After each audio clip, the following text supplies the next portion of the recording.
dalam pemimpin berwibawa, inilah lima idea atau perkara yang saya akan kongsikan dengan kita.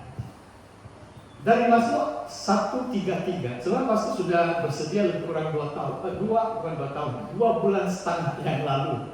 Dan karena kesibukan, itulah seperti Tuhan Yesus katakan, marilah kita ke tempat yang sunyi, supaya kita boleh bersendirian. Nah, kalau sepanjang tahun kita beraktiviti saja, mungkin ada susah sedikit kita mencari masa untuk berretreat seperti yang kita adakan sekarang. Okay? Ada 5 perkara dalam tajuk ini, pemimpin berwibawa. Kita akan lihat Mazmur 133. Kita juga akan lihat satu ayat Daud diurapi. Dan apakah maksud penerobos? In English is break. Penerobos ini dia break through, macam ada dinding tembok yang begitu besar, penghalang yang begitu besar, tetapi dia dapat menembusi, dia dapat menerobosi tembok itu. Nanti kita lihat. Nomor 4, kalau bahasa salah ejak, minta maaf. Kalau bahasa Inggris itu track record. Kalau waktu pilihan raya pun, kadang-kadang waktu mereka campaign itu, calon-calon itu mengatakan, track record saya begini-begini, sekian-sekian. Maksudnya keberhasilan mereka, pekerjaan, pengalaman, kelayakan mereka itu, track record seorang pemimpin. Okay? Dan mungkin sebagai contoh pun, baru-baru ini, walaupun buku yang saya tulis Anak Panah sudah, ya sekarang setahun 5 hari, setahun lebih sudah, begitu cepat masa berlalu. Beberapa hari yang lalu seorang teks dengan saya, dia terbaca satu peranggan dalam buku Anak Panah ini, di mana saya mengatakan janganlah kita habis menjadi seorang penetua kalau dia masih terlalu muda. Saya cakap begitu. Kenapa? Kalau terlalu muda, mungkin pertengahan 20-an atau lewat 20-an pun, sebab dia macam belum ada track record begitu. Belum ada satu pengalaman yang nyata, keberhasilan hidupnya. Dalam firman Tuhan dalam 1 Timotius, diaken pun perlu diuji. Uji dulu baru lantik deacon. Itu ada firman Tuhan. Apa lagi penetua kan? Penetua satu level lebih tinggi sebagai pendiri. Okay? Jadi ini track record. Yang kelima, sebenarnya pemimpin berwibawa itu adalah dia mewakili Tuhan. Sumber otoriti atau wibawa kita adalah dalam Tuhan atau dari Tuhan. Kita bukan ada apa-apa. Kita manusia biasa, manusia yang berdosa yang ditebus oleh Tuhan Yesus. Jadi nanti kita akan bahas ini. Ini cuma saya bagi 5 tajuk utama lah. Okay. Yang pertama, ini bagi saya sangat penting. Saya cuma mau fungsikan ini. Harun imam besar itu dia pemimpin yang diurapi dan disebut dalam Mazmur. Saya tidak buka Alkitab pun, saya hanya pakai slide saja. Kamu boleh buka Alkitab kan? Kalau kamu belum baca Mazmur 133. Minyak itu mengalir dari kepala. Harun itu imam besar. Maksudnya imam besar itu dia ketua atau bait suci. Dia yang in charge. Imam-imam yang lain, orang Lewi yang lain itu di bawah pimpinan Harun. Musa pun tidak campur tangan kalau mereka sedang menyelenggarakan setiap macam mempersembahkan korban, ada itu insen dan sebagainya. Harun yang nomor 1 kalau di dalam kemah suci. Dan kemudian waktu bait suci dibangunkan itu memang keturunan Harun yang jadi imam besar itu. Jadi urapan itu, minyak itu turun dari kepala disebut, meleleh ke janggut, leher, sampai jubah. Imam itu mereka pakai jubah gitu. Saudara perlu macam imagination lah dari kepala. So, nanti kita lihat Daud kan, semua mereka diurapi dengan minyak itu dari kepala. Dia rambut, kalau masih ada rambut lah itu dari kepala lah itu. Okay. Dia akan mengalir. Biasanya orang Yahudi lelaki ada janggut mereka.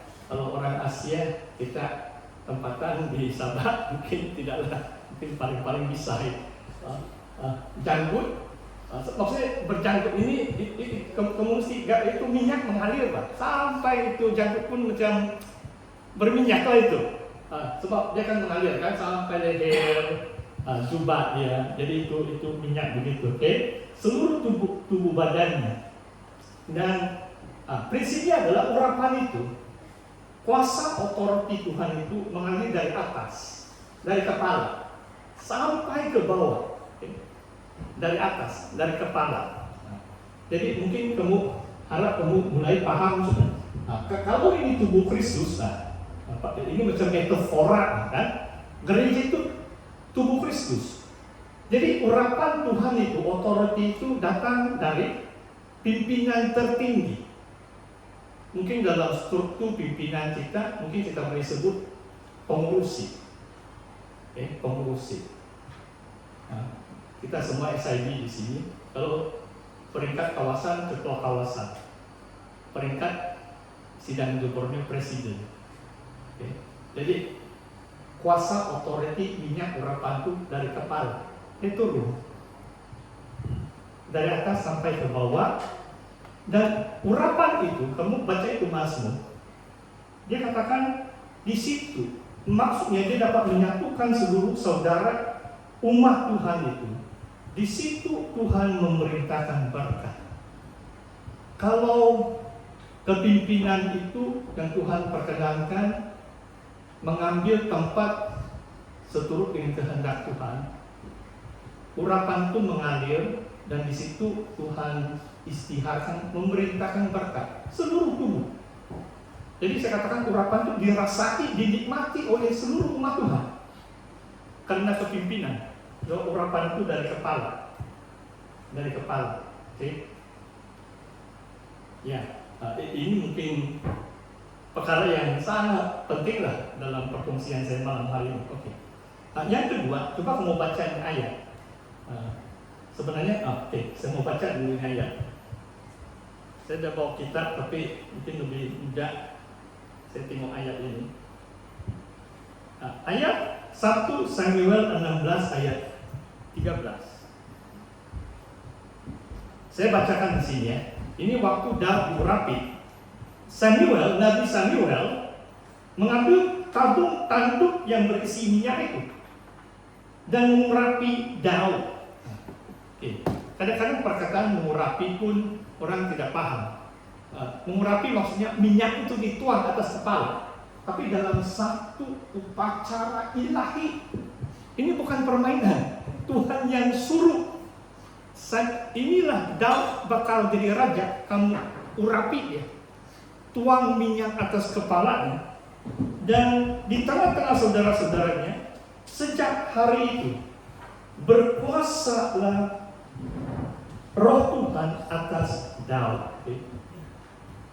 Urapan itu memberi kita kuasa. Kalau Raja Saul pun dikatakan bila Saul ini raja pertama, Daud yang mengganti si Saul kan. Raja pertama Israel pun dikatakan Saul menjadi manusia, orang yang baharu. Bila seseorang itu diurapi, dia menjadi orang yang baru. He's a new man, a totally new person. Dan di sini mengatakan, apakah membezakan dia sebelum dan setelah diurapi? Kalau dia diurapi, berkuasalah Roh Tuhan atasnya. Sejak dia diurapi, Roh Tuhan beroperasi.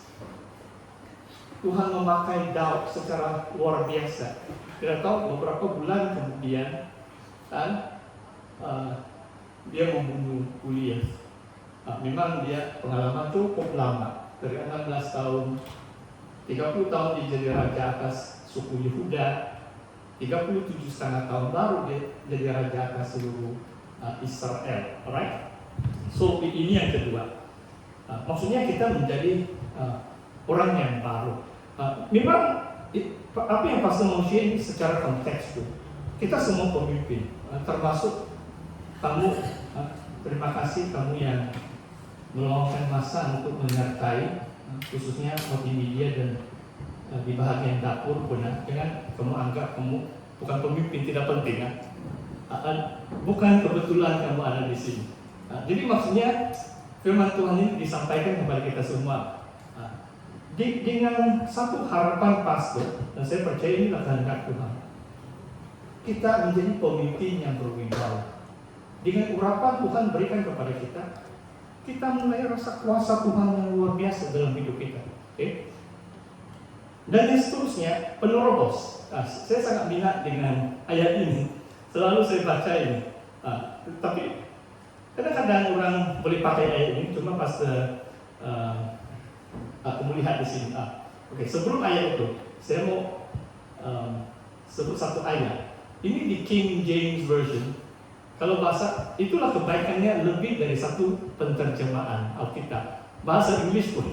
Minggu yang lalu pastor bersaksi, tahun ini saya beli 2 Alkitab Melayu Indonesia yang baru, dan mungkin 2-3 Alkitab versi bahasa Inggris yang baru. Ya, dan bukan saya banyak duit beli buku, tetapi saya sangat bersyukur saudara bahwa bila saya dapat ini pastor boleh share, sebab saya sudah lakukan ini 30 lebih tahun. Setiap kali saya ada pemberian kasih, love give, bila saya khotbah di sana kan, orang bagi, saya pakai uang itu beli buku. Jadi kadang-kadang istri saya bilang, Tony, don't buy any more books. Coba banyak buku sudah susah mau sih. Oke. Begini. Dalam King James, dia katakan, the anointing breaks the yoke. Urapan itu, urapan Tuhan, Roh Kudus itu mematahkan kuk. Kuk itu adalah satu bebanan. Kuk, kamu tahu kuk kan? Itu kerbau atau sapi, ada kuk di situ. Itu satu bebanan. Kan manusia ini penuh dengan bebanan. Kalau dalam surat Ibrani mengatakan tanggalkan segala bebanan dan dosa kan. Bebanan hidup kita pun kita perlu urapan untuk macam kita rasa kemenangan di situ.